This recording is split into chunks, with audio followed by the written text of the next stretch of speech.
Welcome to the Thar Desert in the far west of India's state of Rajasthan. I'm here in the enchanting city of Jaisalmer, referred to as the Golden City for the color of its splendid old limestone buildings set in a desert landscape that extends into neighboring Pakistan.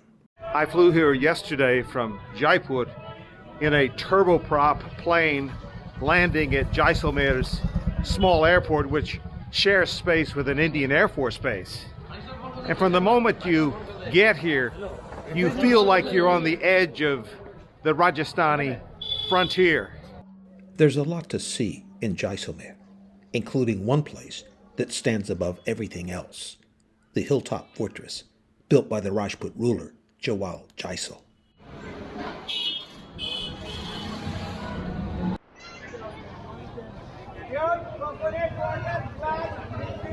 Jaisal came here in the year 1156 and began constructing this fort.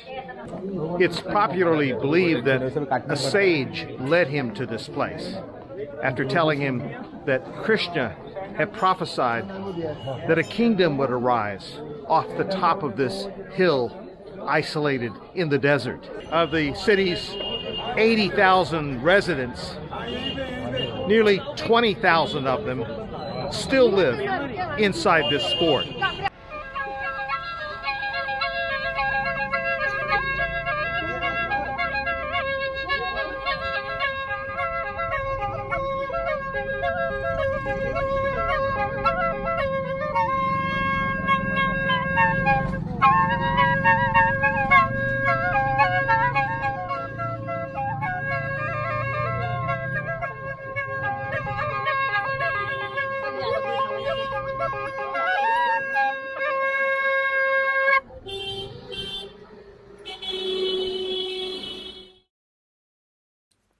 My stay here couldn't be more pleasant than at the hostel crowd, where it costs less than $11 per night for a clean, comfortable room in the heart of Jaisalmer, and with outstanding views from the rooftop terrace. There's a ramshackle quality to life in the streets here, with cows and other animals roaming around, and with many of the people that you see looking none too prosperous. And yet it's all cloaked in a splendid, even opulent architecture that's 2 and 3 centuries old. And that's what gives this place such charm, because people are living amid faded glory of once incredible neighborhoods with splendid old houses inhabited in the old days by prosperous people when Jaisalmer was a key trading post on the Silk Road. During the Rajput days, the wealthy built incredible mansions, or havelis, over much of northern India. And I've come to see one of the most notable, the Patwon Key Haveli.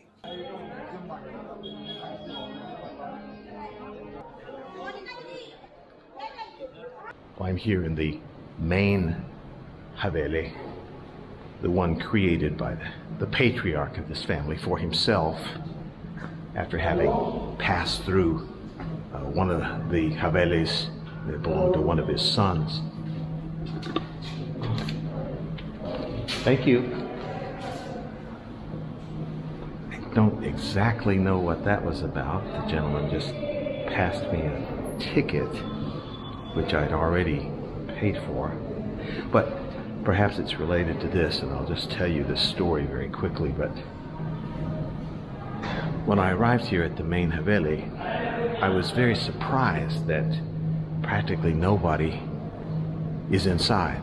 The other Haveli is actually full of people. But then I was intercepted and told that there would be no video inside this place. And that caused me to seek out the assistance of someone who spoke English instead of Hindi. And I was eventually allowed to film inside. Now, special exception, I have no idea, but I was just reasoning with the people that it would be a good idea to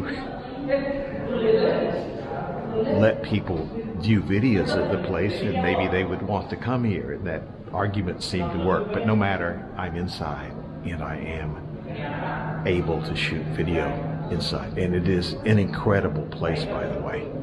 So I'm going to work my way up these darkened stairs and see what I can find in here.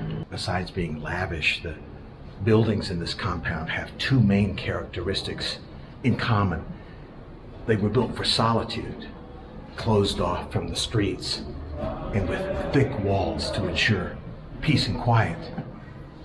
And they were built to be cool, no small consideration, since temperatures in Jaisalmer can average from 110 to 120 degrees Fahrenheit in the summer.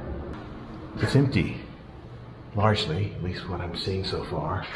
All of these inner rooms, some of them like this one, are literally darkened. And then the outside light comes in. Of course, the absence of people makes it just that much more interesting.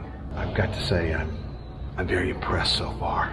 Just getting around up here is a little bit mysterious. There's no obvious way to the top, actually. But I do see another stairwell, sort of over in the corner of this particular room, and I see light at the top.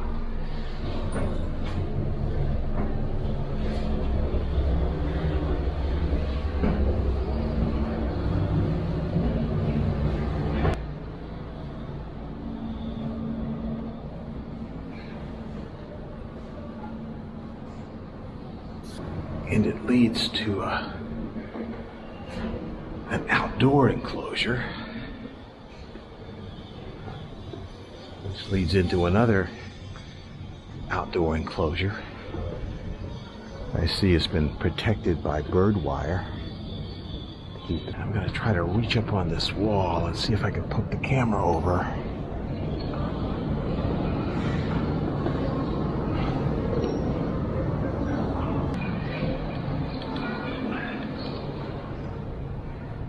And there you see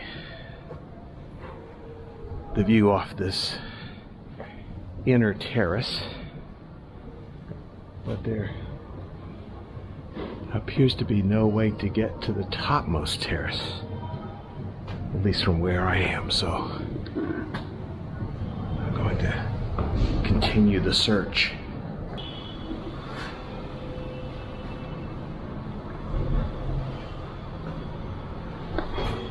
Through this door, you can see them. A room whose ceiling is full of bats.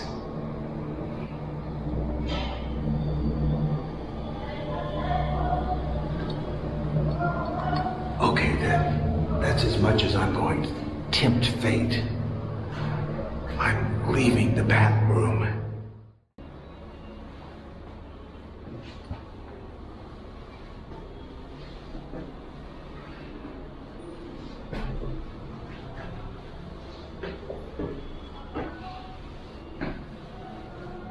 I have arrived at the roof, stepping out to see this. Oh yes, quite a remarkable view here.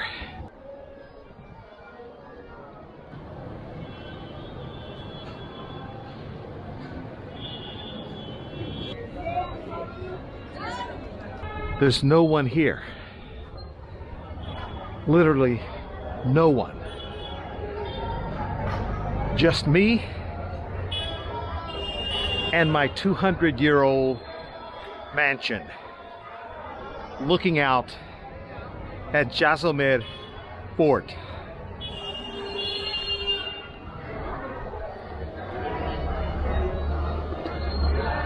This was once the estate of a fabulously wealthy trader of gold and silver who had it built starting in 1805.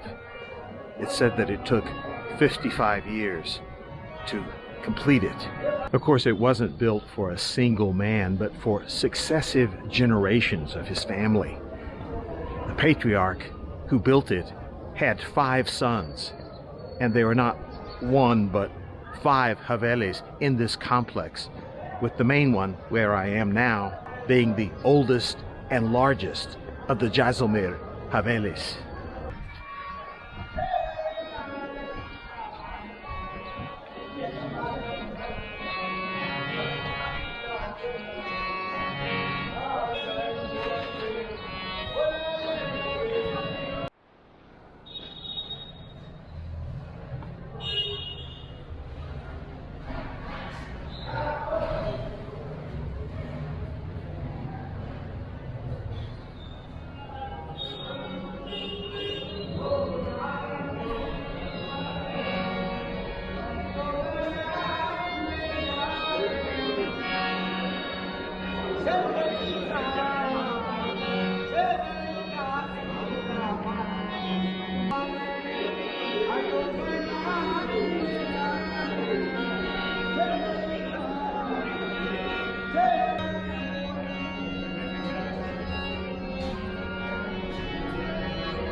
I'm in an empty room, except I've gathered an observer in the background. So I don't know if he's going to hassle me about the videos in a moment, but it's just really incredible.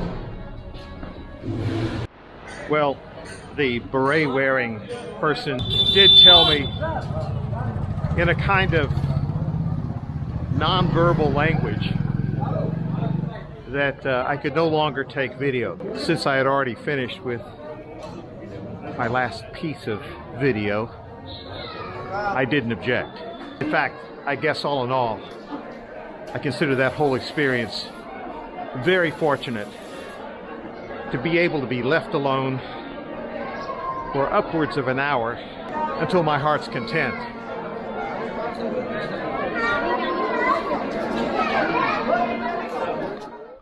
On the edge of town, another echo of Jaisalmer's past, the 800-year-old man-made Gadsisar Lake. Like everywhere else where people gather, there's a market along this lake with lots of jewelry and pottery, clothing items, and of course there's the inevitable camel ride. To come to a place of recreation in India, or at least in this part of India, and not see a camel ride would be like, I guess, going to the circus and not seeing a clown.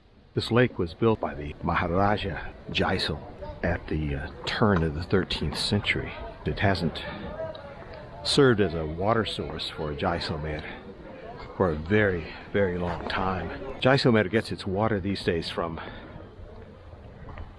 a great canal project that was built across the Thar desert in the middle part of the 20th century. It's later named for the late Prime Minister Indira Gandhi. Along the shoreline you see chhatris, or Hindu shrines, that these round dome-like structures that are hundreds of years old. And of course there are the ghats, or steps, leading down to the water in places where people, at least in an earlier era, used to bathe. It was all about the bath here. The ghat, or steps that I'm on, go down to the water level, as you can see, but what you can't really see until you get up close is that the steps continue to descend into the lake. How far, it's hard to tell without actually getting in, because the water is somewhat murky now. There's the very strong hint of one-time grandeur here, where undoubtedly the royal family and others gathered here on special occasions, or simply for a day at the beach, so to speak. The kind of ornateness attached to the structures that you see all around me obviously was never built merely for ordinary people to enjoy.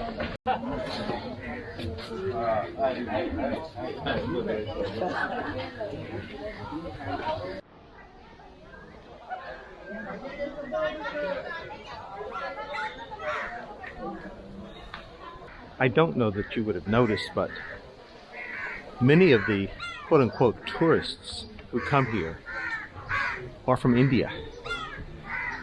India is, of course, a large country population-wise. It's soon to be the largest country on earth when it is expected to overtake China in just a few years. And it already has a population of 1.5 billion people. And Indians, like anyone else, like to travel. And Rajasthan is one of those places that I've been meeting people from all over India who say, yes, this is the first time I've been here. I've always wanted to come. So it's kind of strange. It makes a foreigner like me feel as though I have something in common in that sense, since it's also my first time in Rajasthan. I don't like it.